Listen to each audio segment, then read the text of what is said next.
철이 들고 나서는 군대 생활한 거 하고 그 다음에 신앙활동 때문에 세계를 돌아다니는 것밖에 없는데 늘 그 가운데는 뭐 여러분들이랑 마찬가지로 종기 마음속에 늘 있고 특별히 이제 군인이니까 국가가 존재하는 한 두 가지 국가는 목표를 가지고 있는데 하나는 생존에 대한 목표입니다. 국가가 일제한테 뺏기듯이 국가가 소멸돼 버리면 우리에게 아무것도 남는 게 없거든요. 아무리 딴 게 잘 돼도 소용이 없고 그래서 이게 생존이 늘 돼야 된다는 문제하고 다른 하나는 국가는 번영이 돼야 된다. 그래야 백성들이 잘 편안하게 살고 풍족하게 살고 이 두 가지 목표가 가장 기본적인 국가가 해야 할 책무 목표인데 근데 저희들이 다루는 파트는 이 안보라는 파트가 결국 생존과 관련된 파트입니다.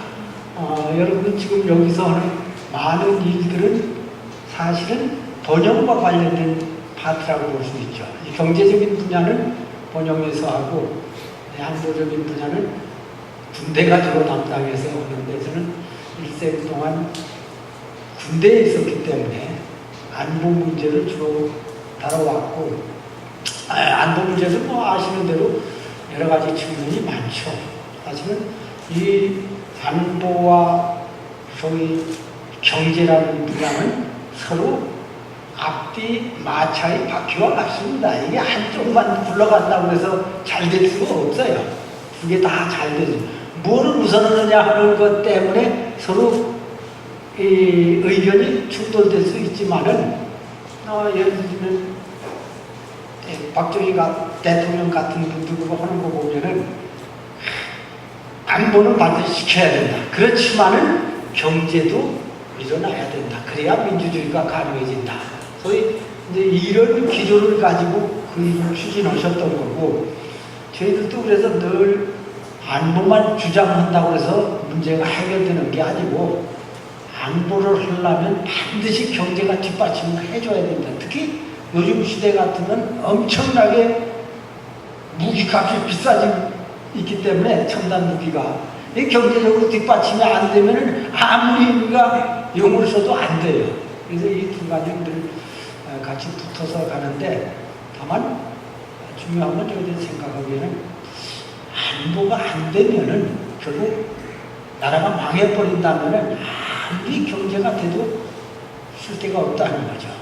그건 다 무용지물이 돼버린다는 거예요. 그래서 우선은 안보가 제대로 돼 있는 가운데 경제가 계속 발전되는 것이 가장 바람직한 순서다. 이런 식으로 저희들은 이제 생각을 합니다. 두 가지 다 중요하다는 건 맞죠. 그래서 오늘 이렇게 참 모임에 와서 지내주시는데 너무 어렵다는 걸 압니다. 저도 아까 말씀드린 한 80여 해 지금 지구촌을 돌아다니면서 이렇게 일을 해보니까 고향을 떠난다는 게 가족들을 떠나서 이렇게 돌아다니고 있다는 게 굉장히 참 어려울 때가 많다는 걸 느끼는데 더군다나 이렇게 멀리 와서 오랫동안 계시는 분들 보면 정말 존경스럽다는 생각이 들고 그런 가운데도 조국의 안보에 대해서 생존에 대해서 이렇게 관심이 있으시니까 여러분도 다 오신 거 아니에요. 그런 걸 보면은 가슴이 좀 따뜻해지고 참 우리나라가 지금 사실 우리의 잠재력이 막 피어오르는 상황 아니에요. 저는 엊그저께 그 올림픽 하는 걸 보면서도 얼마나 기분이 좋은지 모르겠어요. 이게 제가 돌아다녀 보니까 무언가 좀 나라의 이름이 이렇게 올라가 있어야 뭘 하든지 제 분야를 하는데도 훨씬 그게 쉽고 아마 여러분들 여기서 생각을 하시건 뭘 하든 간에 한국 이름이 이번에 보니까 카나다보다도 한국이 더 잘했대요. 얘기할 때 쉽지 않아요. 제가 이번에 여기 끝나면 브라질을 갔다 오려고 하는데 브라질은 사실은 인구가 1억 9천만이나 되잖아요. 크기가 우리보다 40배 정도 땅덩어리가 크고 그래도 그 사람들보다 우리가 잘했잖아요. 그러면 가서 얘기할 적에 받아들여지는 게 다릅니다. 그게 어떤 분야든지 그래요. 제가 하고 있는 신앙의 분야도 그래도 뭔가 좀 잘 아는 사람 혹은 높은 사람이 와서 얘기하면 받아들이기가 쉽잖아요. 자기보다 잘하는 사람이 얘기하면. 그래서 이 모든 것을 해나가는데 정말 나라가 이렇게 이름이 자꾸 올라간다는 것, 이것이 모든 분야에 참 우리가 활동하는데 아주 편안하게 해준다는 게 너무 요즘 저도 신이 납니다. 돌아다니면서 일한다면 여러분들도 같으리라고 생각합니다. 우선 이 안보 문제는 사실 전쟁과 직결되어 있는 문제이기 때문에 우선 간단히 전쟁과 관련된 얘기를, 과연 이 전쟁이 계속될 것인가?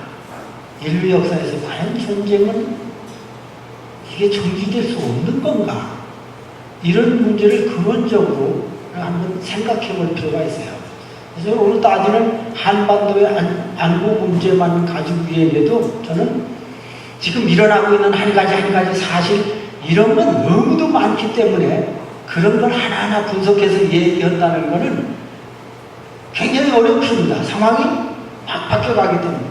그래서 오늘 중점적으로 제가 얘기해보고 싶은 것은 근원적으로 과연 그런 일들이 왜 일어나는가, 기본적인 그런 일이 일어나고 있는 원인이 뭔가 하는 이런 데에 대해서 조금 얘기를 나눔으로써 앞으로 어떤 상황이 일어날 때 저래서 그런 일이 일어나는구나, 그러면 그 결과는 앞으로 어떻게 가겠구나, 이렇게 유추해 볼 수 있도록 여러분들이 이런 시간을 계속 갖는 건 아니잖아요. 그래서 가장 근원적인 원칙적인 문제들을 가지고 조금 얘기를 나누고 싶어요. 전쟁이라는 문제, 이건 두 가지 측면에서 우리가 저 같은 경우에는 생각해 볼 수 있습니다. 하나는 역사적인 측면에서 역사가 주는 교훈은 뭔가, 전쟁은 과연 계속돼야 되는가 하는 문제가 하나 있고, 우리는 다 역사 속에서 살아가야 되니까. 다른 하나는 각각 믿는 바가 다르고 소위 역사관이 다르기 때문에 각각 그거는 조금 다를 수는 있습니다. 저 같은 경우는 역사관이 구속의 역사관을 가지고 있기 때문에 구속사적인 역사관 속에서 과연 전쟁은 계속돼야 되는 건가, 전쟁을 끝낼 수도 있는 건가 하는 측면에서 볼 수 있다 이거죠. 우선 역사적인 관점에서 보면은, 예를 들면 토인비 같은 사람은 역사를 전쟁을 준비하는 기간과 전쟁을 하는 기간으로 구분해 볼 수 있다고 얘기했습니다. 그 얘기는 인류 역사는 끊임없이 전쟁의 역사로 진행되고 있다는 얘기와 같습니다. 전쟁을 준비하거나 아니면 전쟁을 진행하는 기간으로 인류 역사는 구분해 볼 수 있다, 이런 얘기였다. 그럼 실제로 그런가? 예를 들면 인류 역사에서 전쟁이 많이 있었지만 가장 큰 전쟁은 여러분들 잘 다 아시는 대로 세계 제2차 대전입니다. 6천만 명이 살육됐기 때문에 그만큼 지독한 전쟁은 없었다고요, 인류 역사에서 보면. 그래서 이 열강의 지도자들이 전쟁이 끝난 다음에 모여가지고 평화회담을 했잖아요. 그러면서 이 사람들이 결정한 게 하나 있는데, 그건 뭔가 하면, 이 지긋지긋한 전쟁, 총 쏘는 일을 과연 우리가 계속 해야 되느냐. 모든 문제를 대화와 타협과 양보를 통해서 우리 평화적으로 해결해 갈 수 없겠느냐. 우리 그렇게 해보자. 누가 싫다고 그러겠어요. 결과의 지도자들이 다 모여가지고 그럼 우리 그렇게 하자. 그래서 하나의 기구를 만들었는데 그게 유엔이라는 기구잖아요. 거기서 모든 걸 토의해서 총 쏘지 말고 평화적으로 하자. 근데 지금 21세기를 가고 있는데 이 유엔의 총 숫자를 한국 사람이 하고 있다는 것, 저는 이건 굉장한 일이라고 생각합니다. 평화를 위해서 가장 큰 기구가 유엔이잖아요. 그런데 인류 평화를 위해서 그 일에 가장 중심적인 역할을 한국 사람이 담당하고 있다. 인류 평화를 위해서 한국이 어떤 위치를 가지고 있는, 그것이 잘되고 못되고를 떠나서 한국의 역할이 그만큼 중요해졌다는 걸 뜻합니다. 사실은 인류 역사의 평화를 유지한다는 게 가장 큰 인류의 소망 중에 하나이기 때문에 그렇습니다. 그런데 이 사람들이 야 이제 모든 건 유엔을 가지고 와서 서로 대화와 타협을 통해서 하고 총 쏘는 건 그만두자 하고 다 결의를 한 거예요. 그런데 역사학자들이 정말 그 사람들이 결의대로 얼마나 잘 진행됐는가 하고서 45년이 지난 1990년대까지 조사를 해요. 근데 이거를 연단위로 조사하면 너무 복잡하니까 주별로 한번 조사해보자 해가지고 45년 동안이면 그게 주별로 계산해보면 2340주입니다. 그럼 2340주 동안 지구촌에서 총성이 멎고 정말로 그들이 하고 싶은 소망했던 대로 평화가 유지된 주가 몇 개 전화되는가? 그들이 계산해낸 걸 보면은 딱 3주라고 해요. 3주. 도대체 2340주 중에서 3주만이 그들이 얘기한 평화가 유지됐다 한다면 과연 인간의 노력 가지고 전쟁을 멈출 수 있는가? 역사는 뭐라고 답하는 겁니다. 역사의 교훈은 전쟁은 인간의 노력 가지고 멈출 수 있는 것이 아니다. 그것이 역사가 증명해졌다는 얘기죠. 그러면 이제 저처럼 아까 목사님 잠깐 말씀하셨습니다만은 구속의 역사라는 인류 역사의 이 관점에서 봤을 적에 그거는 결국 성경적인 얘기인데 성경에도 보면 성경 읽으시는 분들 잘 알지만 누가복음 예를 들면 21장 9절 10절 같은데 이렇게 보면은 뭐라고 기록했는가? 너희는 난리와 난리의 소문을 듣게 될 것이다. 나라는 나라를, 민족은 민족을 대항해서 일어난다. 그 얘기는 항상 난리의 소문을 들어야 되고 나라는 나라를 대항해서 싸우게 되고 민족은 민족끼리 나가서 싸우게 되고 끊임없이 전쟁이 있을 거라는 얘기입니다. 그것이 그 구속의 역사의 관점에서 역사를 보는 사람들의 눈으로 보면 그렇구나. 진리가 얘기하는 그 얘기도 결국 전쟁은 끊일 날이 없다. 아까 얘기한 대로 45년서부터 90년까지 조사해보니까 결국 끊일 날이 없었던 거예요. 따지고 보면. 3주 동안 쉬었다고 그러지만은 그건 2340주, 2337주는 계속 전쟁이 있었다는 얘기니까 끊일 날이 없었다. 그래서 우리는 이 역사의 흐름이나 인류 역사의 이 관점에서 보고 있으면은 그래서 어떤 의미에서는 저는 이 미국이나 영국이나 불화파의 선진국들이 그거를 알고 있었기 때문에 이 사람들은 늘 전쟁을 준비해왔다는 얘기입니다. 토임이 얘기한 대로 늘 평화시에도 전쟁을 준비했다는 얘기죠. 동양 사상에서도 사실은 마찬가지입니다. 정말 서양의 격언에 의하면 정말 평화를 원하느냐? 그렇다면 전쟁을 준비해라. 그것만이 유일한 길이다. 어차피 그걸 잘못하면 전쟁은 계속 일어난다. 우리 역사에서도 지금 930여의 외침을 받았다고 기록하고 있잖아요. 이게 제가 봤을 때 바로 그겁니다. 전쟁이 있다는 가정하에 모든 것을 준비했다면은 그게 안 된다 이거죠. 상대가 딱 준비하고 있는 사람 공격한다는 건 이거 어렵거든요. 준비하지 않으니까 얕보고 쳐들어오니까 그게 전쟁이 되는 거죠. 그래서 기본적으로 적어도 인류 역사가 주는 교훈, 또 진리가 말하는 우리가 변함이 없는 진리가 예언하고 있는 그 내용에서 보면은 결국 전쟁은 끊임없이 일어날 수밖에 없다. 이걸 이해하는 가운데 국가도 경영이 돼야 되고 우리 모두도 거기에 맞춰서 자세를 가다듬을 수밖에 없다. 이런 얘기죠. 그러면 한반도의 상황을 놓고 보면 지금 어떤가 하는 겁니다. 죄송합니다. 조금 감기가 약간 들어가지고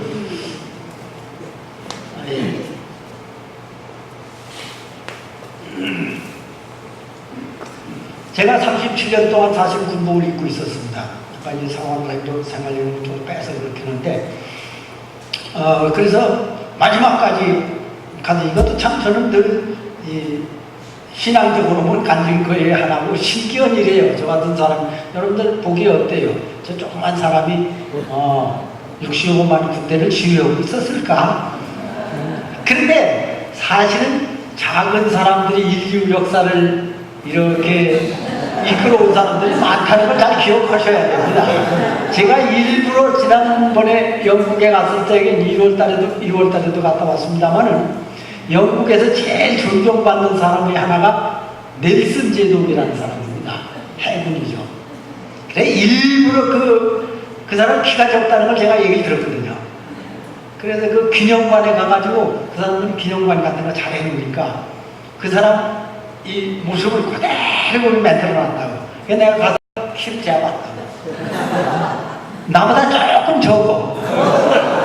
그래서 아주 기분이 좋아가지고 제가 그래 뭐 키가 여기 키 크신 분들 뭐라고 그러는 게 아니고 키 적은 사람도 그거는 여러분도 잘 아는 대로 나폴레옹 잘 알잖아요. 이 사람도 키가 조그만 사람입니다. 여러분도 등소평 키 커요? 키 조그만 사람이에요. 그러니까 키가 적다고 해서 뭐 장군이 못 된다든지 군대를 지휘하지 못한다든지 그런 건 없어요. 그러니까 키 적은 분들 절대로 기죽을 필요 없어요. 키 큰 분들 나쁘다는 얘기가 아니고 통상 그러잖아요. 키 조그만 사람 자꾸 무시하잖아요. 근데 실제로 전쟁 마당에 가서 제가 보니까 월남전에 가서 해보니까 키 작은 사람이 이 몸 조그만 사람이 얼마나 유리한지 몰라요. 이게 정글 속에서 전쟁을 하는 거 아니에요. 거기는 정글 뚫고 나가려면 미국 사람들은 덩치 큰 사람들이 자꾸 걸리니까 이게 아주 어렵다고요. 근데 우리 한국 사람들은 그래서 월남전에서 한국 사람들 잘 싸운 이유 중에 하나는 그런 거예요. 그 정글 속을 뚫고 들어가는데 훨씬 쉽거든요. 배트공들도 거기 맨날 다니면서 슥슥 빠져나가는데 우리도 그걸 따라가려면 빨리빨리 빠져나갈 수 있어야 되죠. 그래서 제가 군대를 틀림없이 지휘했을 거다고 여러분들 인정하는 게 마음 편다 이거죠. 저 사람은 그거 안 했을 것 같은데 괜히 나와서 얘기하는가. 의심을 가지면 받아들이기가 어렵잖아요. 근데 제가 37년 동안 군대 생활을 하면서 마지막까지 가서 결국은 전쟁 문제에 대해서만 늘 우리는 골똘하는 사실은 제가 37년 있는 동안 늘 도대체 저 김일성 지금 뭘 생각하고 있을까? 저 녀석은 뭘 준비하고 있는가? 이게 항상 뭐예요? 전쟁을 준비하려면 상대방이 뭘 하는지를 알아야 거기에 맞춰서 준비할 수 있잖아요. 그래서 이 병법에 보면 뭐라고 지피지기면 백전불태니라 이렇게 됐잖아요. 저걸 알고 나를 알면은 100번 싸워도 위태롭지 않고 100번 싸워도 이길 수 있다. 이거거든요. 그러니까 늘 우리 마음속에는 김일성 저 녀석이 지금 뭘 생각하고 뭘 준비하고 있는가. 그래야 그거 맞춰서 전쟁 준비를 하잖아요. 그런데 사실은 제가 군대를 지휘하고 있는 동안 이 녀석 저는 이제 6.25 이후에 군대를 하고 있었으니까 도대체 동족 상잔을 일으켜가지고 수백만 명을 살상하고 1000만 이상 가족을 내고 참 못된 짓을 얼마나 한 거예요. 원흉 아니에요 따지고. 그러니 이번에는 우리가 먼저 공격해가지고 평양을 점령해서 김일성만 제거하면은 사실 저건 쉽게 무너질 체제입니다. 북한 체제라는 게. 그 핵심 멤버만 딱 잡아버리면은. 그러니 그 공격해가지고 그것만 나머지 백성들은 다 우리 동포들 아니에요. 사실은. 그 사람들은 아무 죄가 없어요. 그러니까 그것만 그럼에도 불구하고 저는 그런 계획을 세워본 적이 없습니다. 우리가 먼저 공격하지 않겠다는 거예요. 어떻게든지 우리는 평화적으로 그런 원수일지라도 그것도 우리 피를 받은 자기 형제들도 원수가 되는 경우 많잖아요. 그럴 수 있잖아요. 사람이라는 게. 그러니까 원수지가 아니었어도 같은 피를 받은 사람들이니까 평화적으로 우리가 통일은 뭐 지상명령이기 때문에 뭐 해야 되니까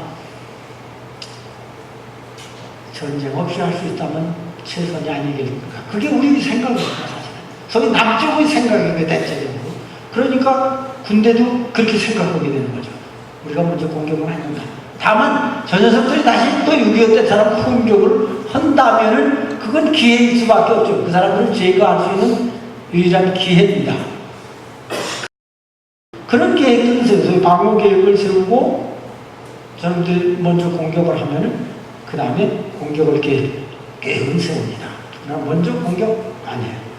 이건 제가 군대에 있었던 사람으로서 여러분들 앞에 분명히 증언한 거니와 없어요. 그렇다면 문제는 뭔가? 전쟁은 늘 있도록 되어 있는데 한반도에서 다음에 다시 또 전쟁이 난다면 그건 무언가? 결국 저쪽에서 먼저 또 공격한다는 의미입니다. 전쟁이 일어난다면은. 근데 실제로 제가 보기에는 어차피 한반도의 지금 문제도 대화와 타협을 통해서 푸는 게 가장 최선의 방법입니다. 우리 모두는 그걸 지금 원하고 있는 겁니다. 그런데 그게 가능한가 아닌가를 우리는 점검을 해볼 필요가 있어요. 쟤네들의 목표는 잘 아시는 대로 어차피 온 사회의 공산화, 주체사상화 이것이 못 박혀 있다고요. 그거 아니라면은 통일 노예요. 만약에 그런 체제를 유지할 수 없다면은 지금 북한의 지도부들은 다 없어져야 된다는 의미입니다. 지금 저 독재 체제가 살아남은 우리 차우세스크가 루마니아에서 살해당하는 걸 다 봤거든. 저 사람들도 다 봤거든.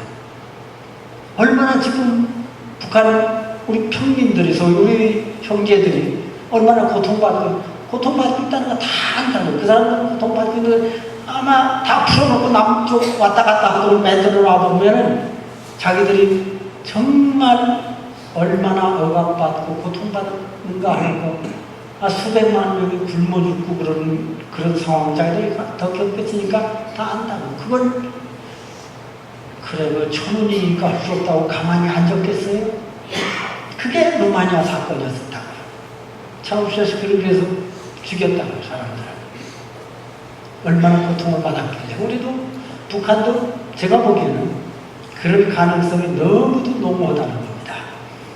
결국은 주체사상화, 공산주의화로 통일이 된다면 그 사람들은 그냥 살아남고 통일 대통령이 될 게 뻔하거든요. 그걸 목표로 하는 저 사람들은. 지금 계속해서 하고 있는 게. 그런데 그걸 대화를 통해서 평화적으로 하려면 우리가 오케이를 해야 됩니다. 그 체제를 우리가 받아들일 수 있으면은 싸우지 않고 통일이 이루어집니다. 그런데 과연 우리가 뻔히 저걸 보고 있는데 도대체 백성들을 저렇게 굶겨 죽이고 저렇게 억압하는 그 체제를 그거라도 좋다. 통일이 좋다. 이렇게 얘기할 수 있다면 우리는 평화적으로 통일이 됩니다. 제가 보기에 뭐 여러분들이나 저나 그건 아니다 이거예요. 적어도 이렇게 잘 살고 평화롭게 살고 자유롭게 사는 이 체제로 통일이 돼야지 그 말도 안 되는 소리다. 이렇게 돼버린다 이거죠. 결국은 대화와 타협을 통해서 통일은 이루어질 가능성이 없습니다. 제가 봤을 때 현 시점에서. 그럼 뭔가? 정치적인 최후의 수단은 언제나 무력입니다. 그래서 전쟁이 일어나는 겁니다.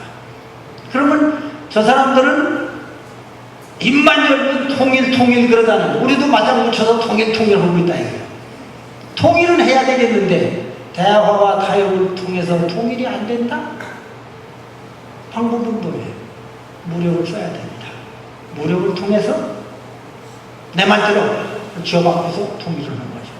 그게 제일 먼저 시도됐던 게 김일성도 남쪽 사람들이 절대로 그걸 받아들일 수 없으리라는 걸 알고 미리 선수를 쓴 게 6.25 한국전쟁이에요. 공격했죠. 사실 거의 성공될 뻔했잖아요. 미국이 여기 카나다 군대가 연합군이 편성돼 가지고 그렇게 빨리 반응을 안 했으면 대한민국은 현해탄에 수장됐을 겁니다. 다시 지도상에서 대한민국이 없었을 거예요, 사실. 그런데 참 저는 늘 그걸 이제 믿는 사람이니까 하나님이 도왔다고 그러는데 미국 사람들이 그렇게 빨리 반응한다는 게 굉장히 어려운 상황이에요, 민주주의 체제 속에서. 그런데 트루만 대통령이 굉장히 빠르게 반응을 하는 바람에 부산 교두보가 형성이 돼가지고 낙동강산에서 이걸 막고 다시 반격이 시작돼서 현재의 그 위치까지 와서 우리가 다시 살아났죠. 그래서 자유롭게 신앙생활도 하고 세계까지 뻗어나가고 오늘